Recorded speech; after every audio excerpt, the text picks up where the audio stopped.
नमस्कार विद्यार्थी मित्र मैत्रिणींनो, केसागर पब्लिकेशनच्या केसागर करिअर अकॅडमी यूट्यूब चॅनलवरती तुमचं पुन्हा एकदा स्वागत आहे। राज्यसेवा परीक्षा 2025 वर्णनात्मक स्वरूप, त्याला आपण डिस्क्रिप्टिव्ह पॅटर्न म्हणतोय।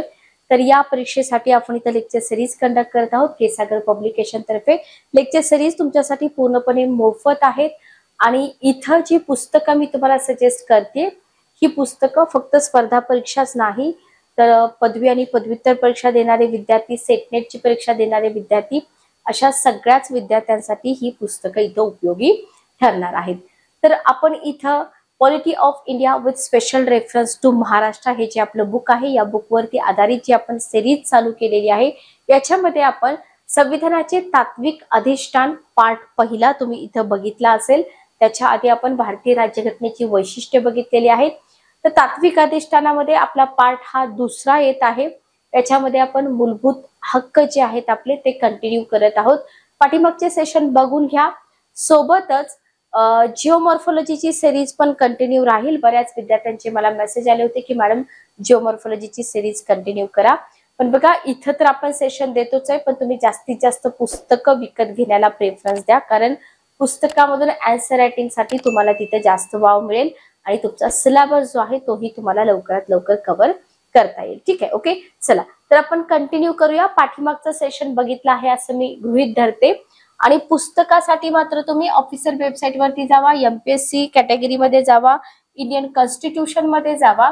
तिथं गेल्यानंतर तुम्हाला जे आपलं बुक आहे, हे आपलं book polity of India with special reference to Maharashtra हे पुस्तक मिळून जाईल, जे स्पेशली वर्णनात्मक परीक्षेसाठी डिझाइन केलेलं आहे। वस्तुनिष्ठसाठी पण उपयुक्त आहेच आहे, पण तुमच्या मेन्स साठी हे पुस्तक उपयोगी ठरणार आहे। ठीक आहे, ओके, क्लिअर।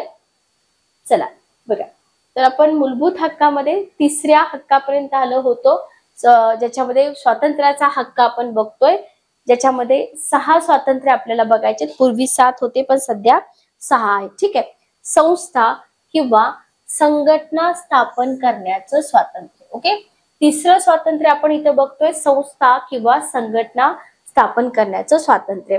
लक्षात घ्या, आता इथं तुम्हाला जे पॉइंट मी एक्सप्लेन करते ते पॉइंट तुम्ही व्यवस्थित समजून घ्या। ओके, बघा, जे भारताचे नागरिक आहेत ना, त्या भारतीय नागरिकांना संस्था अगर संघ स्थापन करण्याचा अधिकार दिलेला आहे। आता इथं तुम्ही एवढंच वाचलेलं असतं, आयोग तुम्हाला भारतीय नागरिकाशिवाय परदेशी नागरिक पण देऊ शकतं, कन्फ्यूज करण्यासाठी किंवा तुमचं नॉलेज किती आहे चेक करण्यासाठी किंवा तुमच्या कॉन्सेप्ट किती आहेत ते चेक करण्यासाठी। ठीक आहे, ओके, तर भारतीय नागरिकांना संस्था अगर संघ स्थापन करण्याचा अधिकार दिलेला आहे। आता हे कशासाठी दिलेला असतो हा अधिकार? सिंपल आहे बघा, व्यक्तीचा विकास हे सगळ्यात महत्वाचं आपलं एम आहे। तर व्यक्तीच्या विकासासाठी संघ किंवा संस्था आवश्यक असतात। लक्षात घ्या, सामाजिक, आर्थिक, राजकीय। आता इथपर्यंत तरी सिंपल आहे, साधा आहे, याच्यामध्ये काहीच अवघड नाहीये। तुम्हाला इथं सामाजिक, आर्थिक, राजकीय संघटना, कोणत्या प्रकारच्या संस्था स्थापन करण्याचा किंवा संघटना स्थापन करण्याचा अधिकार आहे? तर सामाजिक, आर्थिक, राजकीय संघटना स्थापन करण्याचा अधिकार जो आहे तो इथे नागरिकांना दिलेला आहे। ठीक आहे, ओके, क्लिअर। त्याच्यानंतर बघा, तुम्हाला इथे क्वेश्चन करते मी, राज्यघटनेच्या डॅश डॅश या कलमानुसार, कोणत्या कलमानुसार? कलम 19 पोट कलम 4। पुन्हा एकदा रिपीट करते मी, राज्यघटनेच्या कलम 19 पोट कलम 4 याच्यानुसार किंवा या कलमानुसार सार्वजनिक सुव्यवस्था आणि नैतिकता यांना बाधा येऊ नये म्हणून व्हेरी व्हेरी इम्पॉर्टंट हा क्वेश्चन इथं विचारला जातो। लक्षात घ्या, ठीक आहे, की कोणत्या कलमानुसार इथं हा जो अधिकार आहे तुमचा संस्था किंवा संघटना स्थापन करण्याचा, या अधिकारावर बंधने घातली जातात किंवा कोणती बंधने घातली जातात, हेही तुम्हाला विचारलं जाऊ शकतं। म्हणजे हा जो क्वेश्चन आहे ना, हा क्वेश्चन तुम्हाला 2 ते 3 प्रकारे विचारला जाऊ शकतो। ठीक आहे, लक्षात आलं। तर घटनेच्या आर्टिकल 19(4) या कलमानुसार कोणत्या रिझनसाठी सार्वजनिक सुव्यवस्था आणि नैतिकता यांना बाधा येऊ नये म्हणून हा जो अधिकार दिलाय संस्था किंवा संघटना स्थापन करण्याचा, तर याच्यावरती बंधने घालण्याचा जो अधिकार आहे तो कोणाला आहे? सरकारला आहे। पूर्वी पण आयोगाने विचारलं होतं की कोणत्या रिझनसाठी इथं बंधने घातली जातात आणि कोणत्या कलमानुसार घातली जातात। त्याच्यामुळे सगळ्या बाजूने इथं आपली प्रिपरेशन जी आहे ती प्रिपरेशन आपली परफेक्ट असली पाहिजे। ठीक आहे, ओके, भारताची एकात्मता, सार्वभौमत्व, शांतता धोक्यात येत असेल तर शासन अशा संस्था अगर संघ बेकायदेशीर ठरवण्याचा अधिकार सरकारला आहे.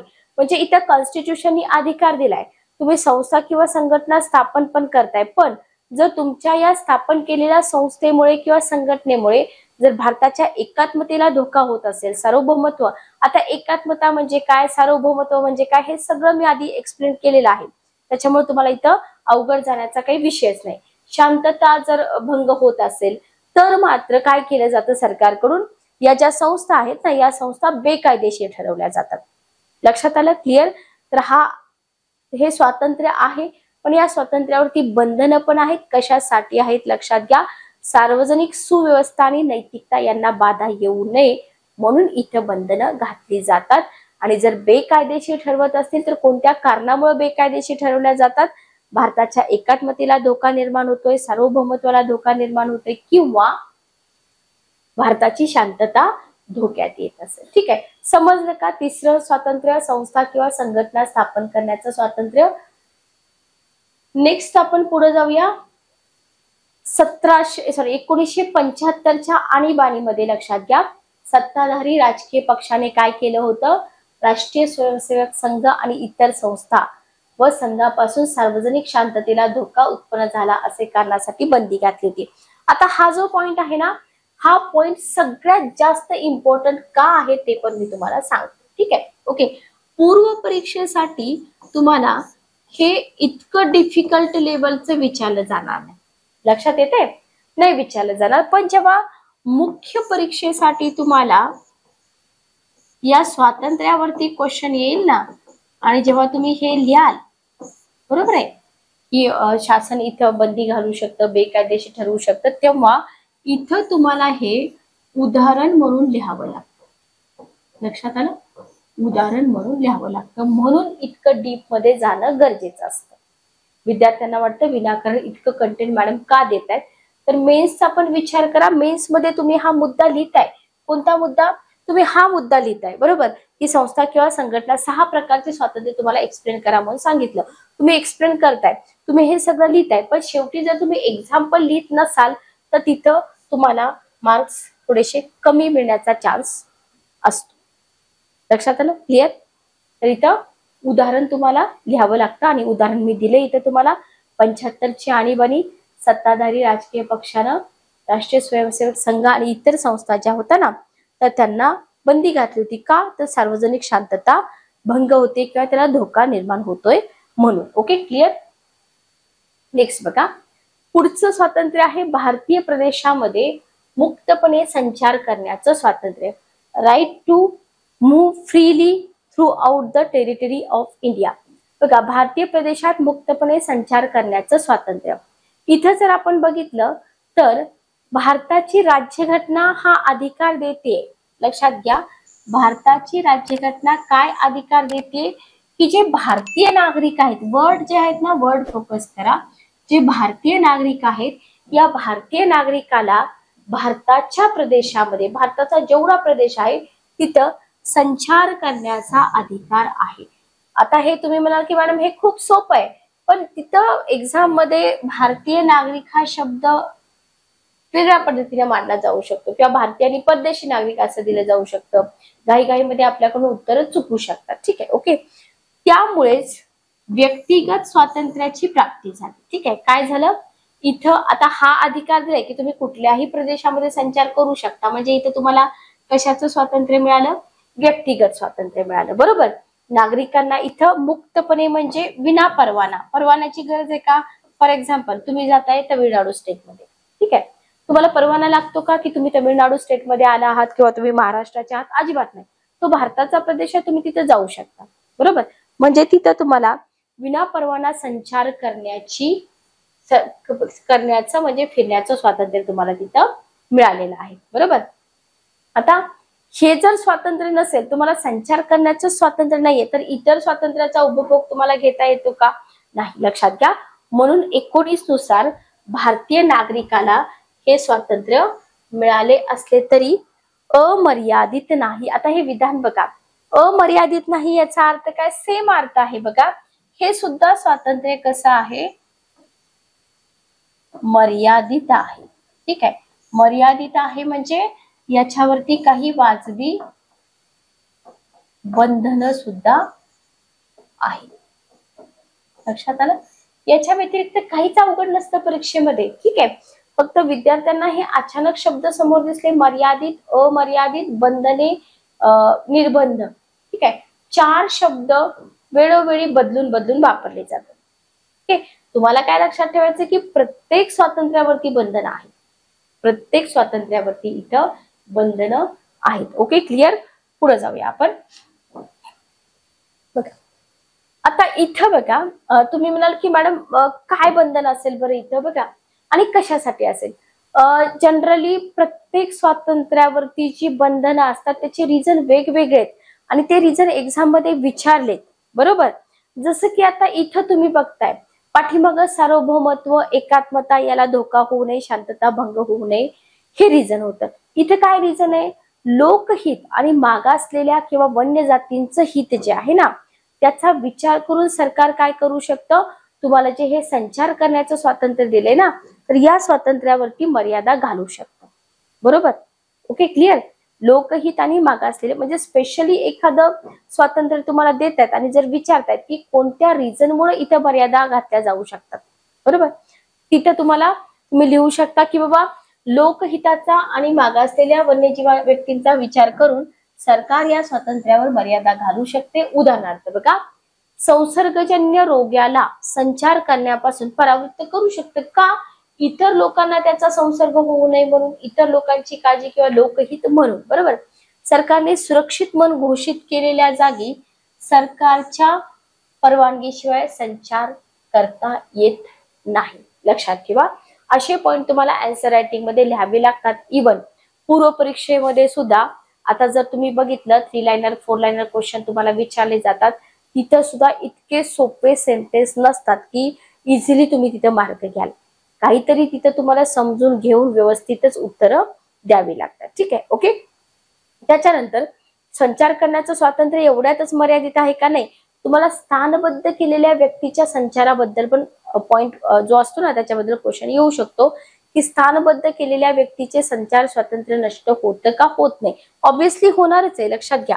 स्थानबद्ध केलेल्या व्यक्तीचे संचार स्वातंत्र्य नष्ट होतच असतं.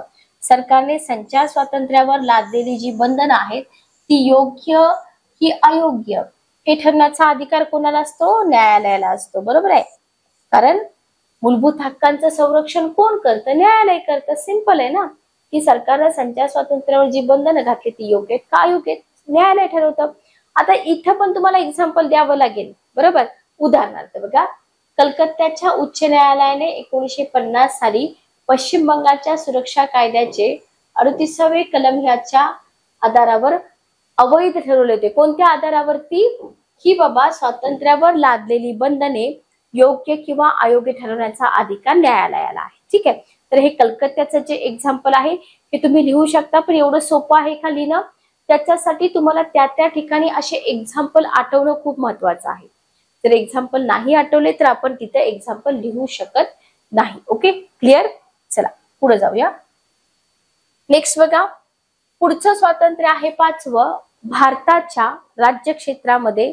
आता पाठीमागचं जे स्वातंत्र्य होतं संचार करण्याचं, पण हे स्वातंत्र्य आहे राहण्याचं किंवा वास्तव करण्याचं. याच्यामध्ये कन्फ्युज होऊ नका. कन्फ्युज होतात विद्यार्थी. का कन्फ्युज होतात? एखादी गोष्ट व्यवस्थितपणे न समजून घेता सिमिलर मांडली ना तर तिथे आपण कन्फ्युज होतो. ठीक आहे, तर हे 5वं स्वातंत्र्य आहे की भारताचं जे राज्य क्षेत्र आहे ना त्या राज्य क्षेत्रामध्ये तुम्ही कुठेही राहू शकता, कुठेही वास्तव करू शकता. बरोबर? आता याला पण काही लिमिटेशन असतील.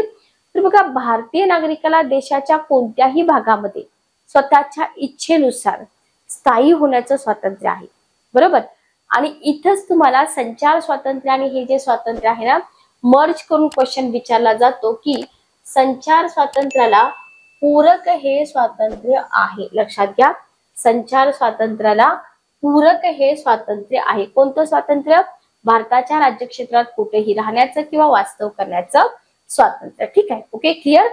तर हा मुद्दा तुम्ही लक्षात ठेवा. हा मुद्दा लक्षात ठेवण्यापेक्षा हे जे विधान आहे ना संचार स्वातंत्र्याला पूरक हे स्वातंत्र्य आहे हे तुम्ही लक्षात ठेवा.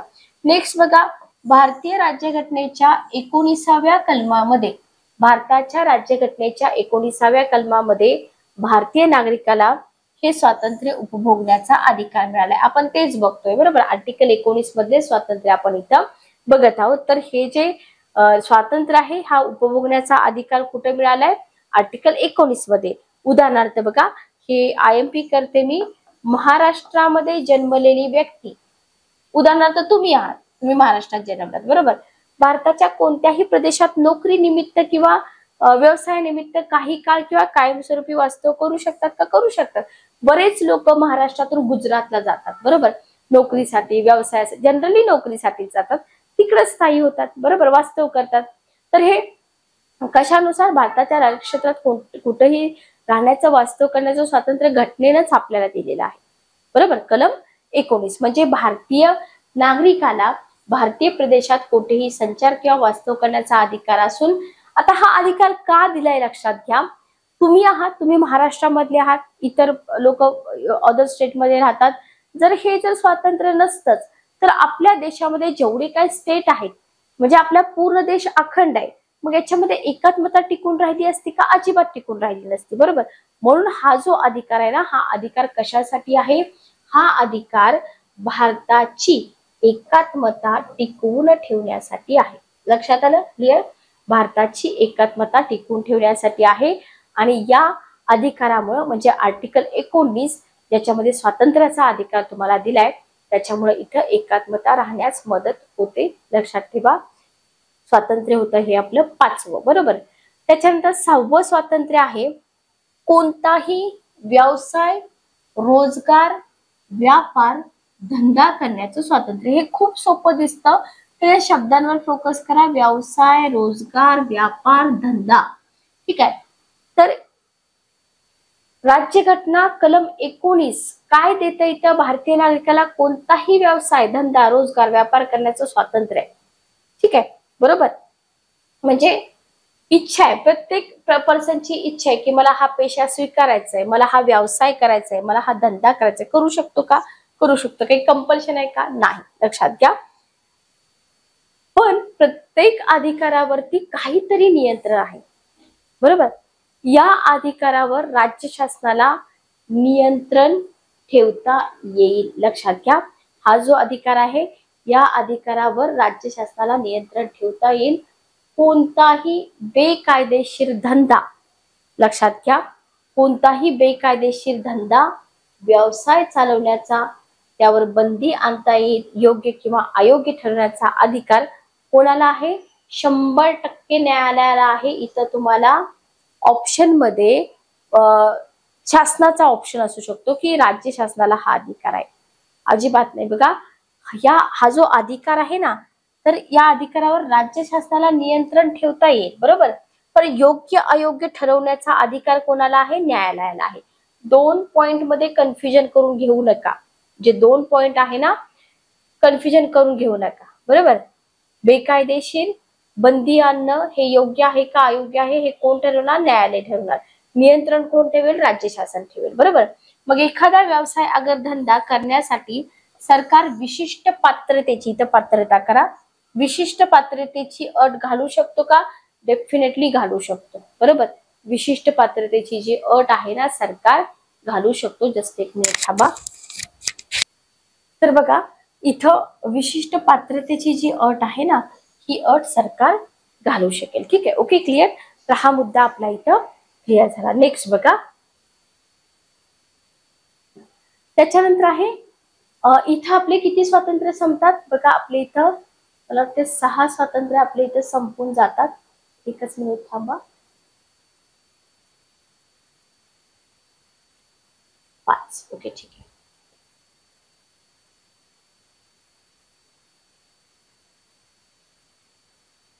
पुढचा आपला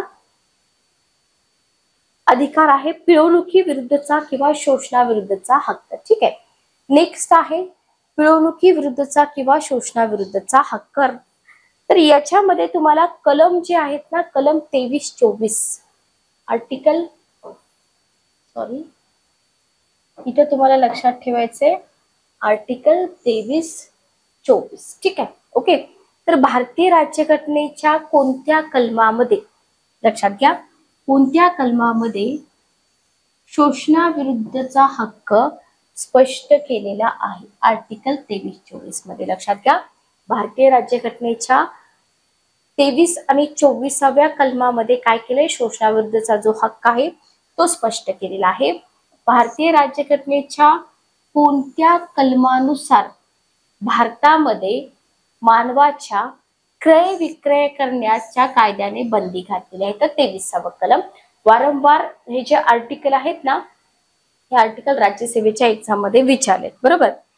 कोणीही कोणत्याही व्यक्तीला गुलाम किंवा दास बनवू शकणार नाही. अगर कोणत्याही व्यक्तीकडून जबरदस्तीने काम करून घेता येणार नाही. भारतामध्ये फार वर्षापासून वेठबिगारी आणि देवदासी पद्धत अस्तित्वात होती, हेही तुम्ही लक्षात ठेवा इथं, की कोणीही कोणत्याही व्यक्तीला गुलाम किंवा दास बनवू शकणार नाही. ठीक आहे. किंवा जबरदस्ती काम पण करून घेता येणार नाही. ओके. जमीनदारांचे कडक नियंत्रण मजूर वर्गावरती होतं. पूर्वी आपण जे इंग्रज काळापासून आपण बघत आलोय ना, तर तेव्हा जमीनदाराचं कडक नियंत्रण कोणावरती होतं? मजूर वर्गावरती होतं. बरोबर. गरीब, पददलित, मागासलेल्या जमातींचं शोषण बंद करण्यासाठी काय झालं?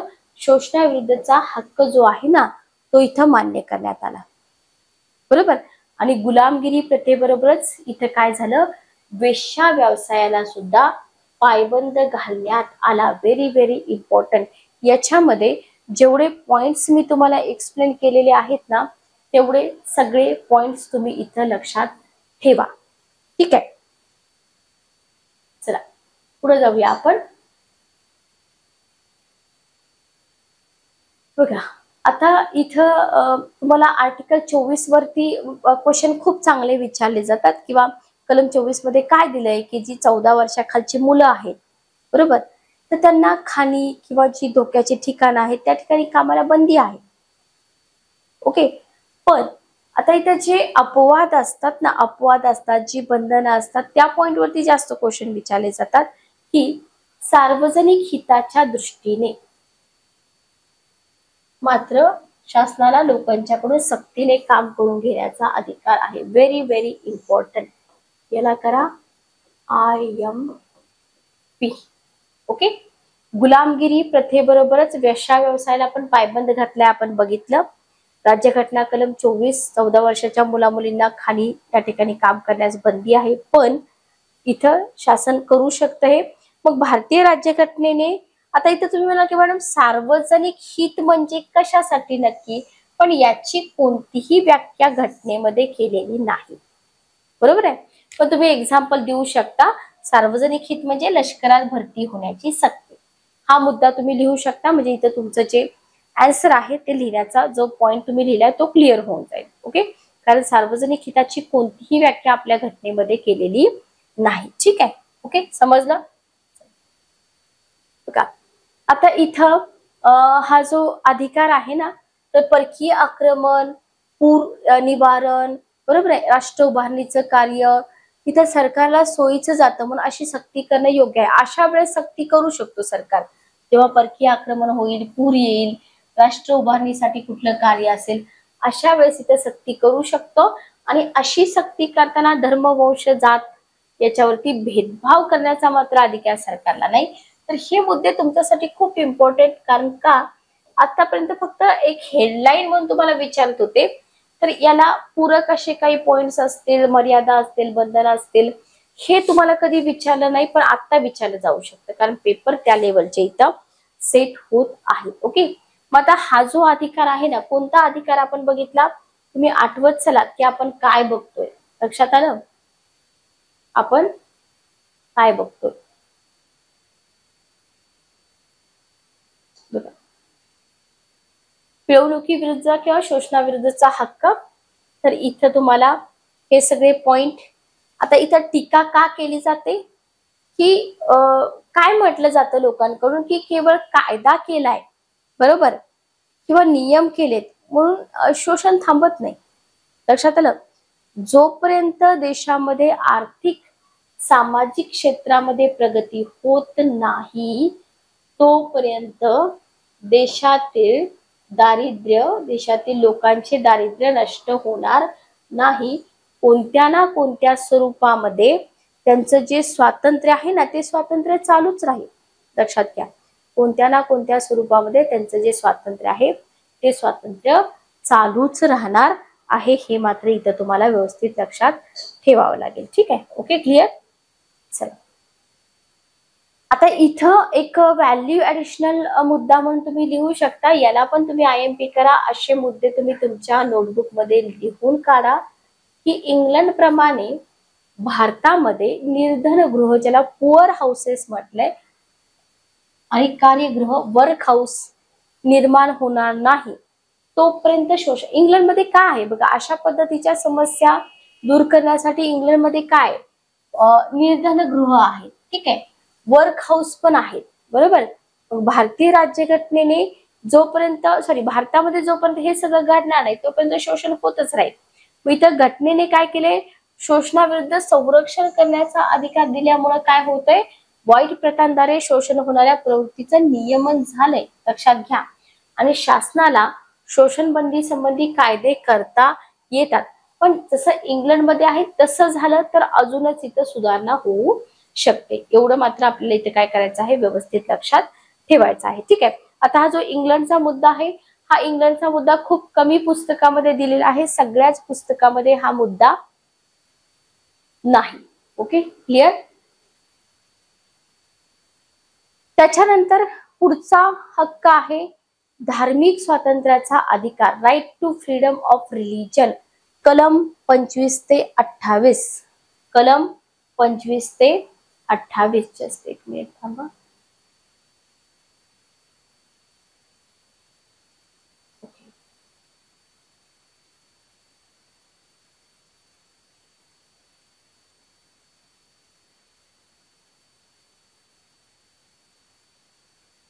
चला, याच्यावरती पण आयोगाचे क्वेश्चन आहेत. धार्मिक स्वातंत्र्याचा अधिकार, right to freedom of religion, कलम 25 ते 28. बघा, ब्रिटिशांनी भारतावर अनेक वर्ष राज्य केलं. बरोबर. ब्रिटिशांनी भारतावरती अनेक वर्ष राज्य केलं. ब्रिटिशांनी स्वार्थापोटी भारतीय लोकांमध्ये धर्माच्या आधारावर भेद निर्माण केलेले होते. बरोबर. पाकिस्तानची निर्मिती कोणत्या आधारावरती झाली होती, धार्मिक आधारावरच झाली होती. लक्षात येते तुमच्या, पाकिस्तानची जी निर्मिती झाली होती धार्मिक आधारावरती झाली होती. आता ज्या घटना घडतायत आपल्या देशामध्ये, जसं की काश्मीरची घटना आता घडलेली आहे. बरोबर. जो काश्मीरमध्ये अटॅक झालेला आहे धार्मिक आधारावरतीच झालाय. मग धर्मामुळे काय होतं, लोकांच्या मधील ऐक्य जे आहे ना ते लोप पावत आहे. बरोबर. आत्ताचं जिवंत उदाहरण तुमच्या समोर आहे. ऐक्य लोप पावतं आणि त्याची जाणीव घटना निर्मात्यांना होती. लक्षात घ्या, ही जी जाणीव आहे घटना निर्मात्यांना होती, म्हणून त्यांनी धर्म, लक्षात घ्या, धर्म ही व्यक्तिगत बाब ठरवली. काय केलं त्यांनी, धर्म ही व्यक्तिगत बाब ठरवली. व्यक्तीला स्वतःच्या इच्छेनुसार कोणत्याही धर्माचा स्वीकार अगर प्रचार करण्याचा अधिकार आहे. घटनेनंच हा अधिकार दिला. बरोबर. काय केलेला आहे घटनेने, इथं हा अधिकार दिलेला दिसून येतो. त्याच्यामुळं भारतामध्ये धर्मनिरपेक्ष राज्याची निर्मिती करणं सोयीचं झालं. Okay, clear. आता हे सगळं घडलंय तरी सुद्धा अशा घटना घडतायत. तर ही जी आत्ताची जी घटना आहे ना त्याच्यावरून तुम्ही हे सगळं इथं व्यवस्थित लक्षात ठेवू शकता. ठीक आहे, ओके, क्लिअर. चला बघा, नेक्स्ट आहे धार्मिक आधारावर कोणालाही विशेष संधी मिळणार नाही. या आर्टिकल मधून काय तरतुदी आहेत ते तुम्ही समजून घ्या. की इथं विशेष संधी मिळणार नाही असं या अधिकारानं स्पष्ट केले का, केलेलं आहे. लक्षात घ्या की धार्मिक आधारावर कोणालाही विशेष संधी मिळणार नाही. आणि इथं प्रत्येक व्यक्ती स्वतःच्या विचाराने, त्याच्यावरती कुठलीही जबरदस्ती नाही, धर्म स्वीकारण्याचा आणि त्या धर्माचा प्रचार आणि प्रसार करण्यासाठी इथं स्वतंत्र आहे आणि त्यांना अधिकार पण आहे. बरोबर. पण हा अधिकार पण मर्यादितच आहे, म्हणजे अमर्यादित नाही असे विधान एक्झाम मध्ये विचारतात. अमर्यादित नाही याचा अर्थ काय असतो, अमर्यादित नाही याचा अर्थ असतो की हा अधिकार पण मर्यादित आहे. ठीक आहे, हा अधिकार पण मर्यादित आहे, याच्यावरती पण काही बंधने घटनेने घातलेली आहे. ठीक आहे, ओके क्लिअर. कशासाठी घटनेने इथे बंधनं घातलीत बघा. सार्वजनिक सुव्यवस्था याला मी 1 नंबर देते, नीती आणि आरोग्य याला मी 2 नंबर देते. यांना बाधा आणता येणार नाही. प्रत्येक हक्कावरती जी बंधनं घातली ती वेगवेगळ्या कारणासाठी बंधनं घातलेली आहेत, लक्षात घ्या. ठीक आहे, इथं बंधन का घातलंय? सार्वजनिक सुव्यवस्था, नीती आणि आरोग्य यांना बाधा येणार नाही याचा विचार करून व्यक्तीला धर्म स्वातंत्र्याच्या अधिकाराचा उपभोग घेता येईल. Okay clear. आता तुम्ही हे लिहिताय, पण जसं मी प्रत्येक वेळी सांगते की उदाहरण पण लिहा. उदाहरणार्थ मोहम्मद सिद्दीकी विरुद्ध उत्तर प्रदेश, मोहम्मद सिद्दीकी विरुद्ध उत्तर प्रदेश हा जो खटला होता, या खटल्यामध्ये उत्तर प्रदेशाच्या पोलीस आयुक्ताने लाऊडस्पीकरवरून दिवसातून 5 वेळा अजान वाचण्याची परवानगी नाकारली होती. लक्षात घ्या, हे तुम्ही लिहा, तुम्हाला खूप चांगले मार्क्स पडतात. उदाहरणं तुम्ही लिहा. ठीक आहे, ओके, तुम्हाला इथं खूप चांगले मार्क्स मिळतात. तर हा अधिकार मर्यादित आहे, अमर्यादित नाही. याच्यावरती काही वाजवी बंधनं सरकारकडून घातली जाऊ शकतात. Okay clear. बघा आता हे जे केलं युपी मध्ये, मग न्यायालयाने काय केलं? ही जी कृती केलेली आहे, ही कृती राज्यघटनेच्या कोणत्या कलमानुसार वैध मानली? आर्टिकल 25(1) नुसार वैध मानली. लक्षात घ्या, लक्षात येते तुमच्या, खूप महत्वाचं आहे हे. आर्टिकल 25(1) नुसार वैध मानली. Okay clear. आणि एखाद्या धार्मिक संस्थेची अर्थव्यवस्था जर मोडकळीस आली तर तिच्यावर नियंत्रण ठेवण्याचा अधिकार शासनाला आहे. सामाजिक कल्याणाच्या दृष्टीने समाज सुधारण्याचे कायदे शासन करू शकते. उदाहरणार्थ बघा, सामाजिक कल्याण करायचे तुम्हाला, तर इथं समाज सुधारण्याचे कायदे शासन करू शकतं. जसं की हिंदूंची मंदिरं जी आहेत ते सगळ्या जाती जमातीच्या लोकांच्यासाठी खुली केली. किती चांगले पॉइंट आहेत बघा. आन्सर रायटिंग साठी याच्यापेक्षा चांगले पॉइंट्स तुम्हाला काय मिळणार आहेत? बरोबर, पुस्तकामध्ये तर अजून भरपूर पॉइंट्स आहेत, तुम्ही पुस्तक वाचा, अभ्यासा. प्रत्येक व्यक्तीला स्वतःच्या विचाराने धर्म स्वीकारण्याचा, त्या धर्माचा प्रसार आणि प्रचार करण्याचा अधिकार आहे. हे आपण पाठीमागं पण बघितलं होतं की प्रत्येक पर्सनला इथं प्रचार प्रसार करण्याचा अधिकार आहे का? आहे. लक्षात आलं? क्लिअर. चला नेक्स्ट बघा. पण हा जो अधिकार आहे, हा अधिकार अमर्यादित नाही, हा पण अधिकार मर्यादित आहे. जसं की आता आपण हे या केस बद्दल इथं बघितलं. ठीक आहे, ओके क्लिअर. त्याच्यानंतर बघा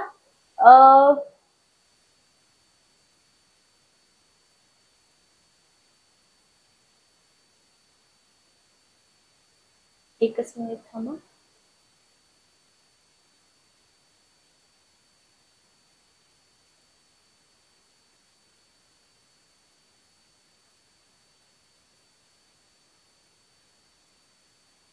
याच्यानंतर 26वा कलम काय सांगतं बघा. आर्टिकल 26 भारतीय राज्यघटना कलम 26 नुसार कायदा करून राज्याला संस्थांची चल आणि अचल संपत्तीची मालकी स्वीकारण्याचा, अगर संपत्तीची व्यवस्था पाहण्याचा अधिकार कोणाला दिलाय? शासनाला दिलाय. Very very important. Article 26. Article 27 पण लक्षात ठेवा. राज्यघटना कलम 27 काय सांगते? राज्यघटना कलम 27 कोणत्याही धर्माच्या प्रचारासाठी सक्तीने पैसा गोळा करण्यावर बंदी घातलेली आहे. बरोबर, तुम्ही देणगी वगैरे द्या, पण तुम्हाला जर कोणी प्रेशर आणत असेल की नाही दिलीच पाहिजे, तर ते चुकीचं आहे. बरोबर, कोणत्याही प्रचारासाठी सक्तीने इथं पैसा गोळा करण्याला बंदी घातलेली आहे. ओके. कलम 28 शिक्षण संस्थांमधून धार्मिक शिक्षणावर बंदी आहे. आर्टिकल 28 काय सांगितलं जातंय की ज्या शिक्षण संस्था आहे त्याच्यामधून धार्मिक शिक्षणाला बंदी आहे. बरोबर, सरकारी शासन मान्य अगर शासनाकडून अनुदान प्राप्त अशा शिक्षण संस्थांमधून धार्मिक शिक्षण देता येणार नाही. हे खूप महत्वाचं आहे. सरकारी शासन मान्य अगर शासनाकडून अनुदान प्राप्त अशा शिक्षण संस्थांमध्ये तुम्ही स्पेसिफिक एखाद्या धर्माचं शिक्षण तिथं देऊ शकत नाही. लक्षात आलं? क्लिअर? त्याच्यानंतर बघा शैक्षणिक सांस्कृतिक हक्क. शैक्षणिक सांस्कृतिक हक्क, तर हा जो ग्रुप आहे तो आहे कलम 29-30. कोणता ग्रुप आहे? कलम 29-30. भारतीय राज्यघटना 29वा कलम काय सांगता? आर्टिकल 29 लक्षात घ्या. पहिला तर ग्रुप लक्षात ठेवा. भारतीय राज्यघटना 29व्या कलमानुसार भारतामध्ये वास्तव्य करणाऱ्या नागरिकाला, अगर समूहाला, बरोबर, नागरिक राहत आहे किंवा नागरिकांचा समूह राहतोय, तर त्यांना स्वतःची भाषा, लिपी, संस्कृती, व्यवस्थित लक्षात ठेवा, भाषा, लिपी आणि संस्कृती याची जोपासना करण्याचा हक्क आहे. लक्षात आलं? स्वतःची भाषा, लिपी, संस्कृती जोपासना करण्याचा हक्क आहे. कोणत्या कलमानुसार? कलम 29 नुसार. आता इथं तुम्ही हे एक्झाम्पल देऊ शकता की सोव्हिएत रशियाच्या राज्यघटनेत अल्पसंख्याकांना आपल्या संस्कृतीचं रक्षण करण्याचा अधिकार आहे. ठीक आहे. इतर देशांच्या राज्यघटना पण आपण अभ्यासतो की नाही. मग भारतीय अल्पसंख्याक यांना आपल्या संस्कृतीचं रक्षण करता यावं या हेतूनं हा अधिकार दिलाय. कारण आपल्या घटनाकारांनी इतर बऱ्याच घटनांचा अभ्यास करून त्या घटनामधील चांगल्या गोष्टी ज्या आहेत ना त्या आपल्या घटनेमध्ये घेतल्या होत्या. जसं की सोव्हिएत रशियाच्या घटनेवर ही वाली गोष्ट जी आहे ती इथं आपल्याला दिसून येते. अल्पसंख्याकांना आपल्या आवडीनुसार धर्म, अगर भाषा या आधारावरती शिक्षण संस्था चालविण्याचा अधिकार आहे. लक्षात घ्या. अल्पसंख्याकांना त्यांच्या आवडीनुसार धर्म, अगर भाषा या आधारावरती शिक्षण संस्था. तर हे पाठीमागचा अधिकार आणि हा अधिकार तुम्ही कन्फ्युज होऊ नका. पाठीमागचा अधिकार आणि हा वाला जो अधिकार आहे याच्यामध्ये तुम्ही कन्फ्युज होऊ नका. कन्फ्युजन होऊ शकतं आणि कन्फ्युज करण्यासाठीच या दोन आर्टिकलचा जो ग्रुप आहे तो मर्ज करून तुम्हाला क्वेश्चन विचारला जातो. Okay, clear? नेक्स्ट बघा, भारताच्या राज्यघटनेमध्ये कलम 30 पोट कलम 2, कलम 30 पोट कलम 2 मध्ये स्पष्ट केलंय, बरोबर, कोणत्याही शैक्षणिक संस्थेमध्ये धर्म, वंश, जात, भाषा या आधारावर प्रवेश नाकारता येणार नाही. लक्षात ठेवा, कोणत्याही शैक्षणिक संस्थेमध्ये धर्म, वंश, जात आणि भाषा प्रवेश नाकारता येणार नाही. लक्षात ठेवा. त्याच्यानंतर 6वा हक्क आहे मालमत्तेचा हक्क. तर हा वाला हक्क तुम्हाला समजला. इथून क्वेश्चनची संख्या जास्त राहते हे पण थोडंसं लक्षात ठेवा. 6वा हक्क बऱ्याच वेळा विचारलाय, आता विचारला जाणार पण नाही असं वाटतं. कारण इथं मालमत्तेचा संपत्तीचा अधिकार आर्टिकल 19(1), 31(1) आणि 31(ब). ठीक आहे, 31(अ), 31(ब). तर इथं मालमत्तेच्या अधिकाराचं संरक्षण साध्या कायद्याने होऊ शकतं, म्हणून काय केलंय, हा जो अधिकार आहे हा मूलभूत हक्कामधून काढून टाकलाय. ठीक आहे. आणि संपत्तीचा अधिकार हे तुम्हाला विचारले 78, 44वी घटना दुरुस्ती याच्याने काढून टाकलाय. अधिकार हा 300(क) नुसार केवळ हा किंवा फक्त शब्द येईल. कसला अधिकार आहे आता? कायदेशीर अधिकार आहे. ओके, समजलं? काही अवघड आहे का? काहीही अवघड नाहीये, काहीही अवघड नाही. ठीक आहे. नेक्स्ट बघा, घटनात्मक उपाययोजनेचा हक्क. पुढचा हक्क आहे आर्टिकल 32. खूप महत्वाचा आर्टिकल आहे, समजून घ्या व्यवस्थित. आर्टिकल 32 भारताच्या राज्यघटनेने 32 कलमामध्ये काय दिलंय? घटनात्मक उपाययोजनेचा अधिकार दिलाय, बरोबर. आर्टिकल 32 जर नसतं तर पाठीमागचे जे आर्टिकल आहे त्याचा काहीही उपयोग नाही. भारताच्या नागरिकाला 6 प्रकारचे मूलभूत अधिकार राज्यघटनेने दिले, बरोबर. आणि हे 6 प्रकारचे मूलभूत हक्क त्याचं संरक्षण करण्यासाठी घटनाकारांनी काय केले? घटनात्मक उपाययोजनाचा जो हक्क आहे तो याच्यामध्ये ऍड केलेला आहे. लक्षात आलं? क्लिअर? वाक्यरचना व्यवस्थित लक्षात ठेवा. नागरिकांच्या हक्काचं संरक्षण योग्य प्रकारे होत नसेल तर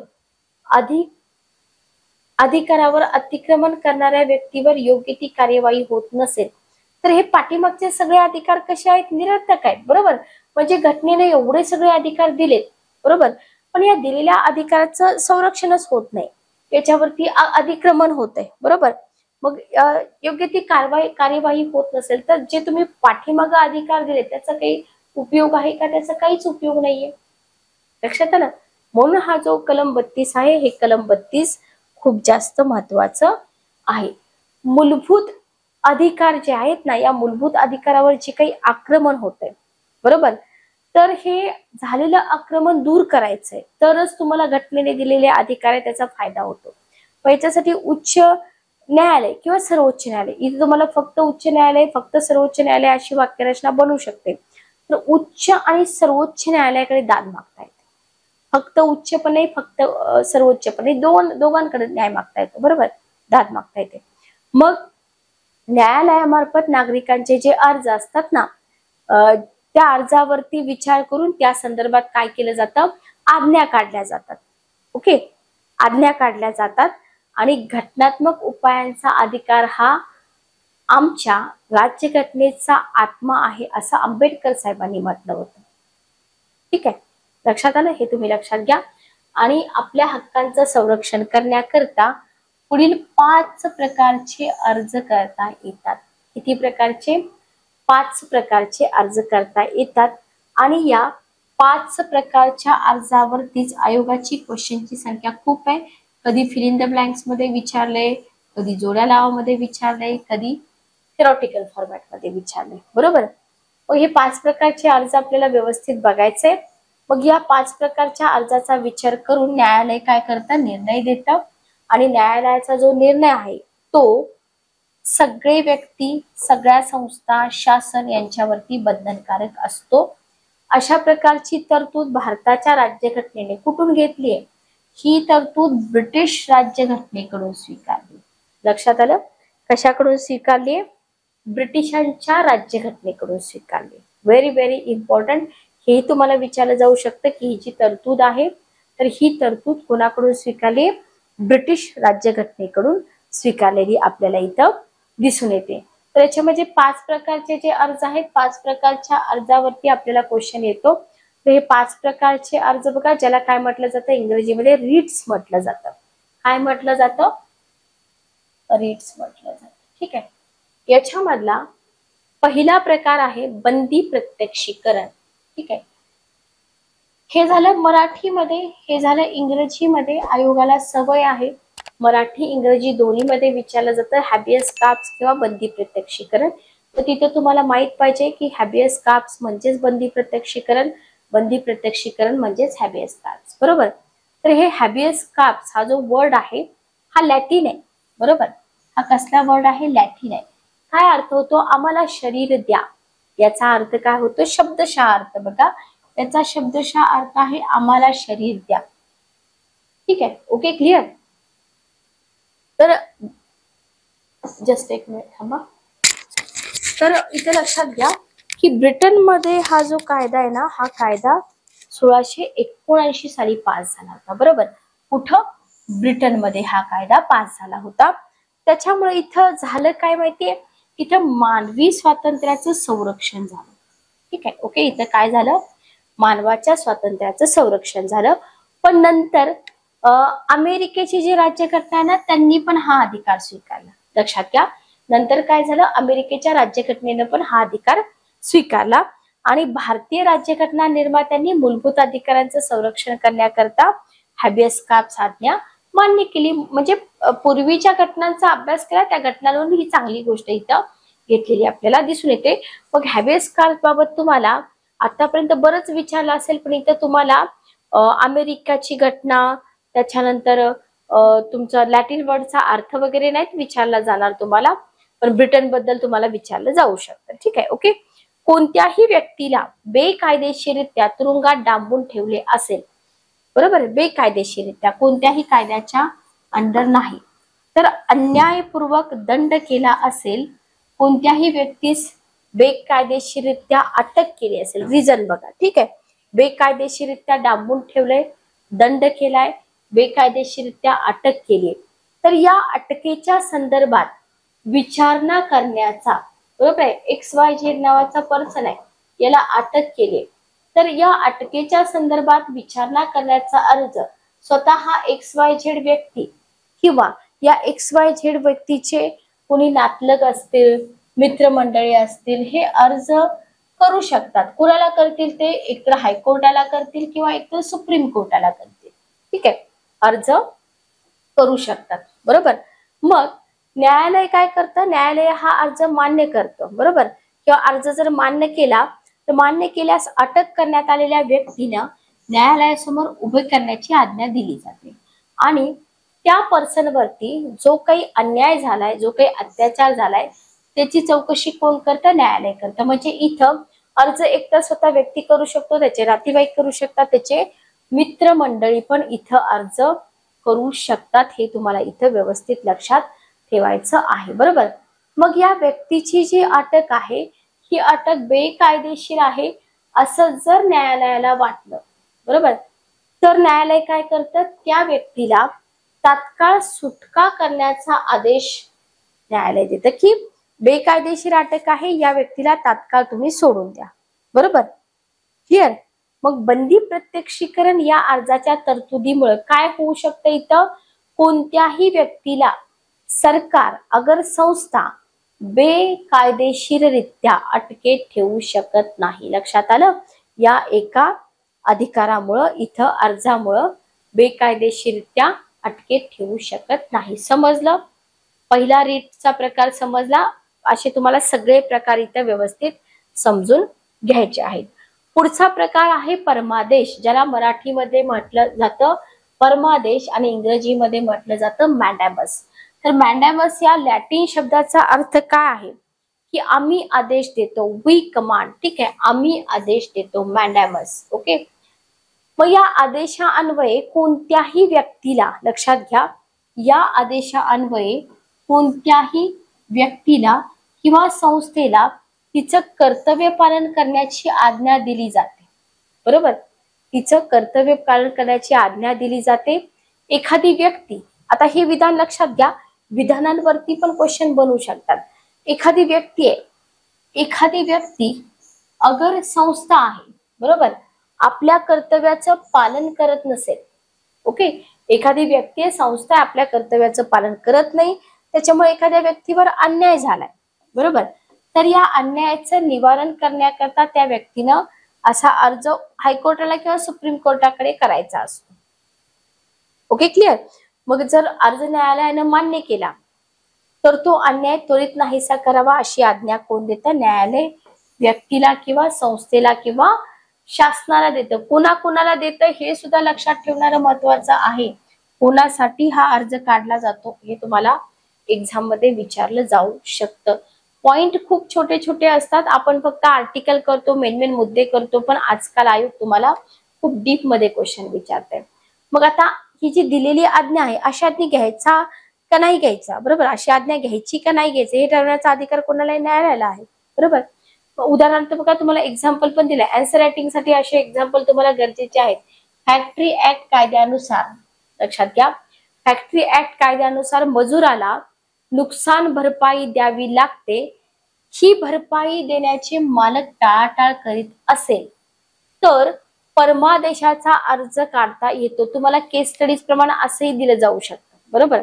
आणि न्यायालयाने जर हा अर्ज मान्य केला तर मजुराला नुकसान भरपाई द्यावी अशी आज्ञा न्यायालय देतं. 3 ते 4 प्रकारे क्वेश्चन तुम्हाला इथं विचारले जाऊ शकतात. हे तुम्ही व्यवस्थित समजून घ्या. ठीक आहे. Okay, clear. चला पुढे जाऊया आपण. नेक्स्ट बघा, नेक्स्ट आहे अधिकार पृच्छा, याला को वॉरंटो असं म्हटलं जातं. तिसरा प्रकार आहे को वॉरंटो. बघा, कोणतंही सार्वजनिक अगर शासकीय पद पात्रता नसताना कोणीही व्यक्ती भूषवत असेल, ठीक आहे, पात्र, अशा घटना बऱ्याच घडलेल्या आहेत. आता आपण इथं काही प्रत्येक केस वगैरे नको घ्यायला, पण घेतलेल्या आहेत की पात्रता नसताना पण भूषवत आहेत. सार्वजनिक किंवा शासकीय पद म्हटले, हे महत्वाचं आहे. ओके. तर त्या व्यक्तीच्या पदग्रहण करण्याविषयीची पृच्छा करण्याचा अधिकार व्यक्तीला आहे, पण अशा वेळी अर्जदाराने 2 अटी पूर्ण करणे आवश्यक आहे. त्या पदाबाबत वाद सुरू आहेत, त्या पदाशी त्या व्यक्तीचे हितसंबंध गुंतलेले असावेत, ते पद कायम स्वरूपाचं असावं, पद प्राप्त करणाऱ्या व्यक्ती कोणाच्याही इच्छेने काढून टाकता येणारं नसावं. ठीक आहे. तर हे पॉइंट्स तुम्हाला लक्षात ठेवायचे. आणि जर न्यायालयाने अर्ज मंजूर केला, बरोबर, तर बेकायदेशीरपणे पद धारण करणाऱ्या व्यक्तीला हे पद सोडण्याची आज्ञा कोण करतं? न्यायालय करतं. यालाच म्हटलं जातं अधिकार पृच्छा किंवा राईट ऑफ को वॉरंटो. लक्षात आलं? अतिशय सोपं आहे. राईट ऑफ को वॉरंटो, याच्यामध्ये काहीही अवघड नाही. समजलं का? बघा इथपर्यंत. काही अडचण असेल, सेशन आपले रेकॉर्डेड आहेत. तुमच्या अडचणी, तुमचे डाऊट जे असतील ते कमेंट बॉक्समध्ये टाका. डिस्क्रिप्शन बॉक्समध्ये नंबर दिलेला आहे, नंबरवरती कॉल करा, किंवा बऱ्याच सेशन मध्ये मी माझा पर्सनल नंबर पण दिलाय, त्या नंबरवरती तुम्ही कॉन्टॅक्ट करू शकता. ठीक आहे? Okay, clear? चला नेक्स्ट बघा, प्रतिषेध, ज्याला प्रोहिबिशन म्हटलं जातं. हा जो अर्ज आहे, हा अर्ज व्यक्ती सर्वोच्च न्यायालयाकडे अथवा उच्च न्यायालयाकडे करू शकते. तुम्हाला परीक्षेमध्ये दिलं जाईल की हा अर्ज व्यक्ती फक्त सर्वोच्च न्यायालयाकडे करू शकतो किंवा फक्त उच्च न्यायालयाकडे करू शकतो. तर अजिबात नाही, दोन्हीकडे करू शकतो. आणि जर हा अर्ज मान्य झाला तर सर्वोच्च न्यायालय किंवा उच्च न्यायालय काय करतं? कनिष्ठ न्यायालयाकडे, व्हेरी व्हेरी इम्पॉर्टंट, प्रतिषेध लेख, रीट ऑफ प्रोहिबिशन देत असतो. कोणाकडे देत असतो? कनिष्ठ न्यायालयाकडे देत असतो. ठीक आहे? मग कनिष्ठ न्यायालयाला त्याच्या अधिकार कक्षेच्या बाहेर असलेले जे खटले असतात ना, त्याचे कामकाज थांबवण्याचा हा आदेश असतो. लक्षात आलं? कशाचा आदेश असतो? कामकाज थांबवण्याचा आदेश असतो. आणि या प्रतिषेध लेखाचा उद्देश काय असेल बरं याचा? कनिष्ठ न्यायालयाला त्याच्या अधिकार कक्षेपुरतेच मर्यादित ठेवणं, त्यांच्या अधिकार कक्षेच्या बाहेर जाऊ न देणं. त्याच्यामुळे न्यायाधीशांना आपल्या अधिकार क्षेत्रातच कार्य करावं लागतं. Very very important. काय करावं लागतं इथं? त्यांना त्यांच्या अधिकार क्षेत्रामध्येच काम करावं लागतं. Okay, clear? समजलं इथपर्यंत? चला, आय होप तुम्हाला इथपर्यंत समजलं असेल. पुढे जाऊया आपण. पुढचा अर्जाचा प्रकार आहे उत्प्रेक्षण. बरोबर? कनिष्ठ न्यायालयाकडे चालणारा खटला जर वरिष्ठ न्यायालयाने चालवावा अशी विनंती करणारा अर्ज जो असतो याला उत्प्रेक्षण म्हटलं जातं. दोन अर्ज जे आहेत ते लक्षात ठेवायला सोपे आहेत. मग असा अर्ज वरिष्ठ न्यायालयात जर मान्य झाला, समजा वरिष्ठ न्यायालयात मान्य झाला, तर ते न्यायालय कनिष्ठ न्यायालयाला संबंधित कागदपत्र सादर करण्याची आज्ञा देतो. बरोबर? पण इथं काय होतं माहिती का? कनिष्ठ न्यायालय एखादा खटला चालविण्यास असमर्थ आहे असं जर वरिष्ठ न्यायालय आढळून आल्यास न्यायदान कार्य योग्य आणि जलद गतीनं व्हावं अशा दृष्टीने आदेश वरिष्ठ न्यायालय देतं.